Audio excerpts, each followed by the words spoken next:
This picture shows the planet Earth with a man, standing on its surface, helplessly looking at the greenhouse gases causing climate changes. However, he should look towards the Earth upon which he is standing. Every day he makes it more compact and drains it more and more. The dehydrated surface is drained and heated by the sun, which leads to warming of the Earth's atmosphere, and the final consequence can be catastrophic. The long-standing experience I have in the field of the construction of forest roads, flood dams along the rivers, and timber logging roads made me realize that the compressed soil on the slopes is one of the main reasons for floods, droughts, the drying of watercourses, the drying of forest areas, and the lowering of groundwater levels. Compressed soil is one of the major causes of climate change. Compressed surfaces are what is left after the operation of heavy machinery in undisturbed forest areas, mainly during timber logging. One forest tractor used to pull timber is able to compress 3 kilometers of soil per day, or in other words, compresses some 10,000 square meters of soil. This is an area as big as 2 football pitches on a hill. The rainwater that falls here immediately runs off to the valley and gradually drains the forest. Many compressed soil areas can be seen at the logging tracks, being a result of timber-carrying vehicles and the tracks they leave all the way from the place of excavation to the warehouses. These roads are built on the slopes with a maximum 10% ascent. Between the artificially created slope and the road, a side ditch is usually wedged in too. Both the road and the ditch drain the forest by allowing rainwater and water from melting snow to flow rapidly down to the valley below.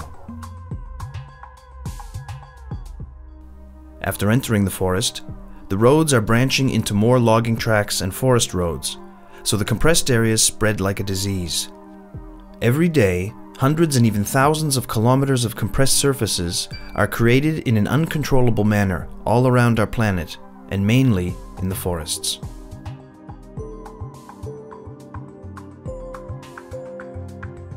Compressed soil is no longer able to retain rainwaters and water from melting snow. Instead, these waters flow quickly into the lowlands. At the foot of the hills, these logging roads merge, and great volumes of water, flowing down the compressed surfaces, run into the watercourses. The more compressed surfaces on the slopes and abandoned forest roads we have, the greater the volumes of water leaving the forests, the higher its speed, and the more fertile soil and sediments are taken to the valleys. When the water is gone, a catastrophe remains behind. That's not all, however. The increased amount of compressed soil results in draining of hills, removal of fertile soil from the slopes, subsequent floods, overheating of the land due to lack of water, resulting in warming of the atmosphere. This is climate change. However, I have never seen the water stream down the slope, through the grass, or down a glade where there were no ruts after the logging. This means that the water is retained here, being absorbed by the soil at the spot where it falls, finding its way down to the roots of plants, water sources, and groundwater. After realizing this, I began to follow the hydrological cycle even more closely. I tried to find as much information on the causes of floods and global warming as possible. It seems the causes were always the same: greenhouse gases and tree felling.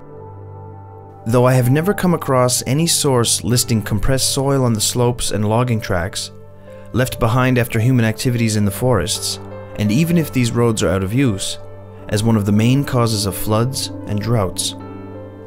For several years now, I have been monitoring the situation in the Carpathian Mountains in the Ukraine and in Slovakia. I have been visiting all places in Slovakia affected by floods or landslides.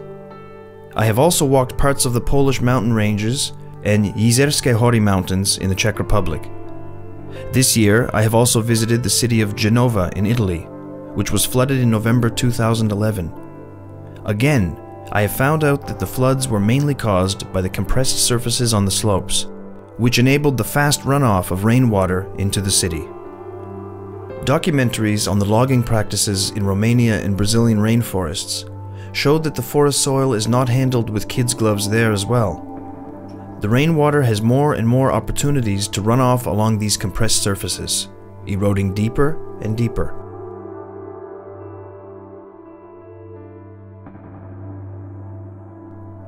Even 2 days after rain, you can still see clear water running down a forest road. At some locations, such clear water can run down the roads even weeks after the rain. It is the rainwater which has got into the uncompressed forest earth some 50+ meters above the forest road. This picture shows the rainwater being absorbed by the earth and under the surface, finding its way to the roots of trees, plants, and groundwater. Yet people have cut off the minute channels water has used for years just above the forest road, the logging track, or the eroded soil on the slope, bringing it back to the compressed soil surface. Man slits the veins of the earth he lives on. This picture, taken in December 2011, reveals a great number of cut-off channels on the man-made slope at the bottom of the hill. Through these channels, water used to get to the groundwater. The marked channels are 9 meters deep under the surface, and they are approximately 20 millimeters in diameter. Through them, the water is discharged to the compressed surface and then to the ditch. Thus, it ends up in channels and rivers without a chance to offer its life-giving power to the forest. What was the distance the rainwater had to travel to end up 9 meters below the surface? How big is the forest area these artificial slopes drain? In March 2012, I realized that the water from melting snow at the very same slope runs from the cutoff channels, flowing from land to oceans. It does not have the chance to become groundwater. Every day, billions of such cutoff channels appear on the newly created slopes above compressed or hardened surfaces, and it is through them we drain the lands of our planet. We could have seen many of such occurrences this spring.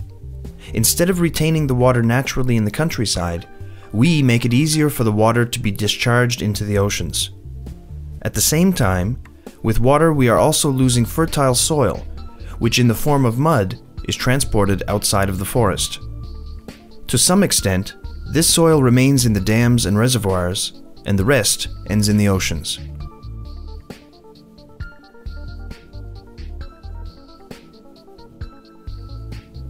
For our life on Earth, water and soil are the two most important things. We can already feel the lack of water. I started to focus on the topic of floods and droughts in 2009. Since then, I have found a staggering number of dried-out streams in Slovakia. My experience clearly shows that these watercourses dried out because of the compressed soil on the slopes in mountains, forests, mountain meadows, and fields. See for yourselves. In October, using GPS, I documented the old and new forest roads and the compressed surfaces. These blue lines, that was a stream only last year. This year, it remained empty due to these compressed areas marked in yellow, which had prevented the rainwater soaking into the ground, to nurture the forest and to fill the springs and underground waters. The sun will dry this drained area even more. The land will then overheat, together with the Earth's atmosphere. There are 19 kilometers of compressed roads within the area of 110 hectares. Logging continues. Compressed soil makes up for more than 7% of the total area. The healthy part of the forest thus has no chance to survive, as forest roads and compressed surfaces on the slopes drain it completely, and the forest will start to dry out. There is a similar problem in river catchment basins. The blue curve in this graph shows the measured levels of the river Whicg dropping from the year 1956 to 2011 in millimeters. The red curve stands for increases of compressed surfaces, of forest roads on slopes. The curve has a rising tendency. We can definitely say that the volume of compressed earth in our forests is growing with enormous speed, and that the main reason is that the unused roads are not reconditioned, returning them to nature. Both of the curves remind us of the scissors which open more evenly every day. If we don't stop this as soon as possible, there is a threat of drainage, of drying out, and consequently, the overheating of the land in which we live.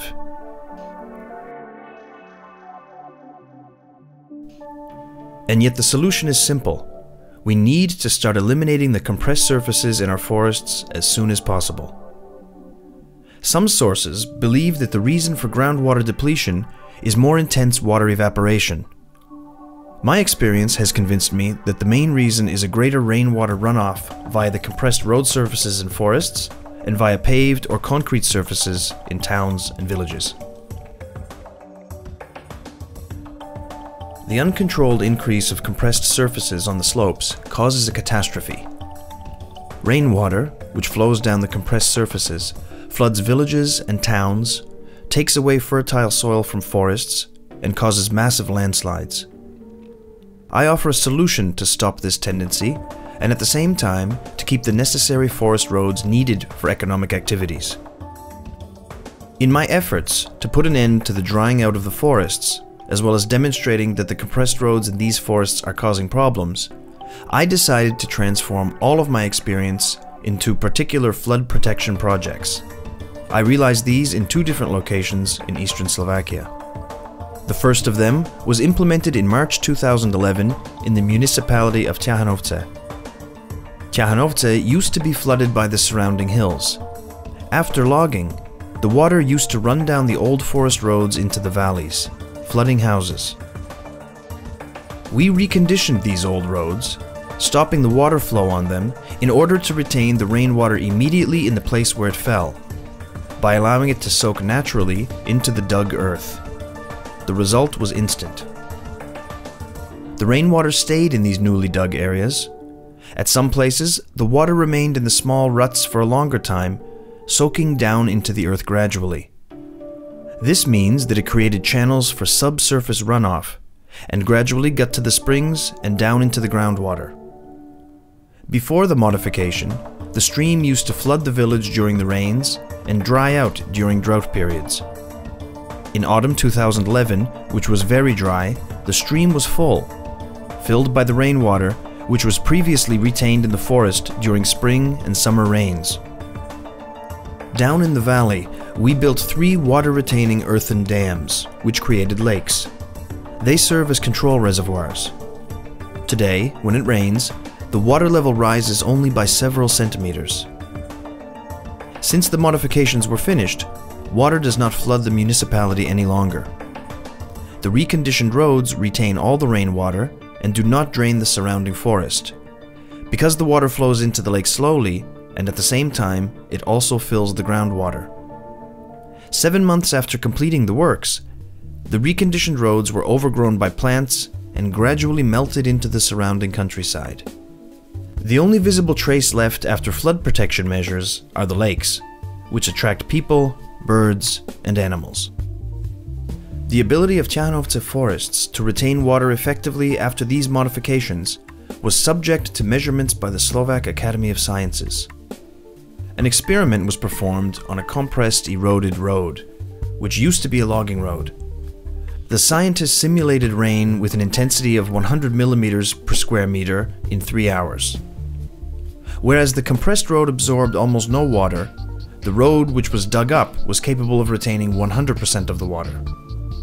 In June 2011, a 5-meter high flood wave hit the municipality of Pila. The very same team of scientists has concluded that the wave could have been as much as 50% lower if there were no compressed surfaces located in the mountains above the municipality. In the municipality of Repejov, we built a complex of water-retaining, eye-pleasing constructions. There are 6 lakes in total. Another 4 lakes form a cascade, which serve to control the water levels. When vegetation grows up around the lakes, the landscape can be used for rest and recreation. However, such measures must be implemented hand in hand with modifications to forest roads. After mapping the roads in the hills above the lakes, we then reconditioned all compressed areas and forest logging roads which were no longer in use. The machinery doing this proceeded from the highest place in the forest to the foot of the mountain.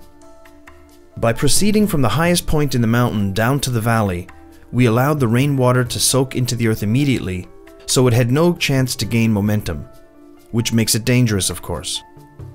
We reconditioned and modified more than 14 kilometers of forest roads in 7 days.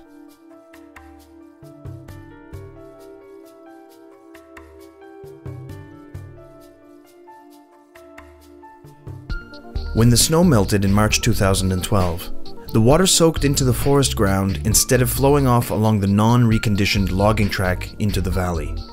As you can see here, the water used to carry away fertile soil and sediment through the tracks created by the tractors logging timber. Where the roads were reconditioned by excavators, the water stayed in the dug-up holes and gradually soaked into the earth. This means that the proposed measure is effective immediately, keeping the rainwater where it fell, even in the form of snow. Then it soaks into the earth, feeding the plants, water sources, and groundwater.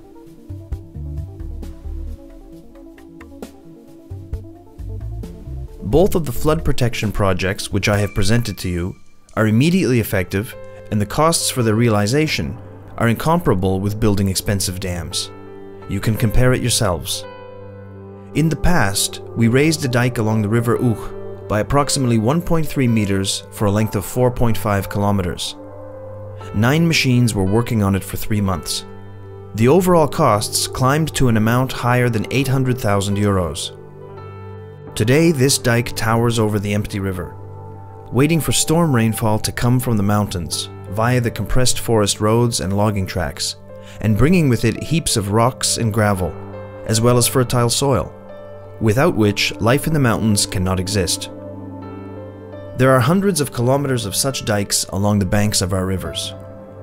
For comparison, with the same number of machines and within the same time span, we could recondition up to 800 kilometers of compressed 5-meter wide forest roads. This represents 4 square kilometers of area. With an annual rainfall of 700 millimeters, this area would retain 2.8 million cubic meters of rainwater falling in the area. Such an amount of water could be pictured as a 560-meter high column of water the size of a football pitch. Such an area, however, is able to retain also the water drained from the forest area above it. Thus, according to my calculations, the volume of water retained within this area would increase 2 to 5 times. All of this for the same price. The water, which would be retained in the forest, would therefore not flow at jet speed into the valleys and so cause a catastrophe. But this is not all. When retained in the forest, water gradually soaks into the ground naturally, and then flows into the river sources and groundwater. Water is life. Therefore, the forests would revive. The animals would have enough drinking sources. The lives of plants would intensify.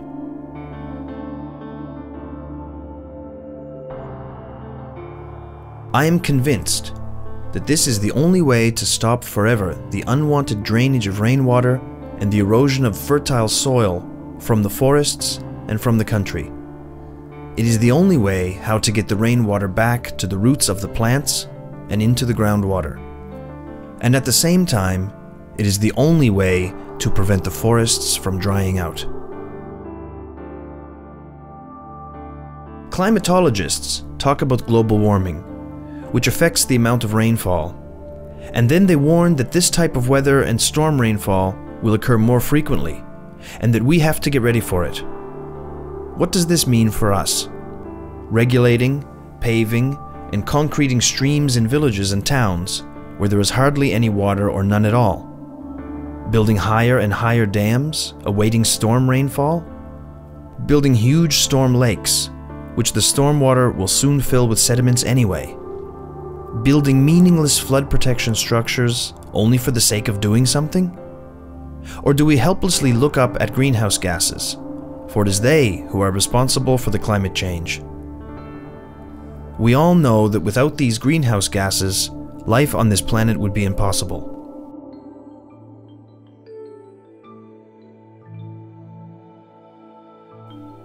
In these times when we witness alternating flood and drought, it is necessary to look for the most natural of solutions. Such solutions would not only stop the floodwaters, but would also be capable of using this water for our benefit. benefit in the form of local evaporation and the subsequent rainfall, ensuring a sufficiency of water.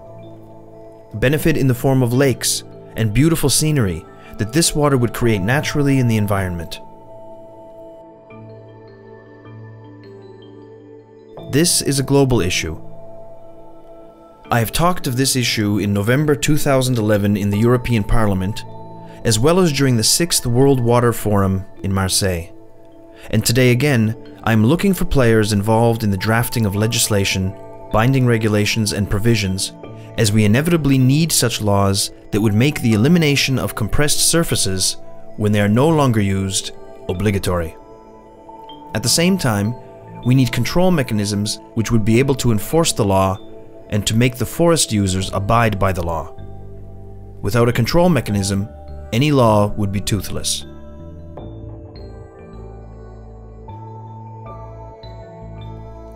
Just as we are able to control emissions, industry or great rivers, we can regulate the yet uncontrolled increase in the number of forest roads and compressed surface areas in the world.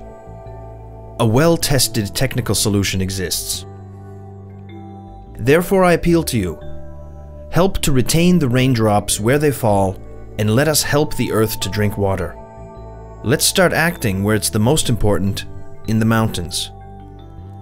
At the time this documentary was being made, a friend of mine asked me whether I was sure about what I wanted to show in the film, and whether or not I was afraid.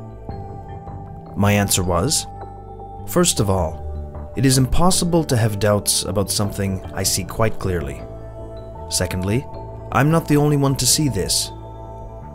Already in 1976, Czech scientists published a study in which they talked about the negative influence forest roads have on the draining of forests. Later, 2 US scientists confirmed that such forest roads cause flood discharge levels to increase by 1/3. The same was confirmed by the research project carried out last year by the Slovak Academy of Sciences, an expert team led by Dr. Orfanus. As for the question whether I was afraid, we all have to be afraid.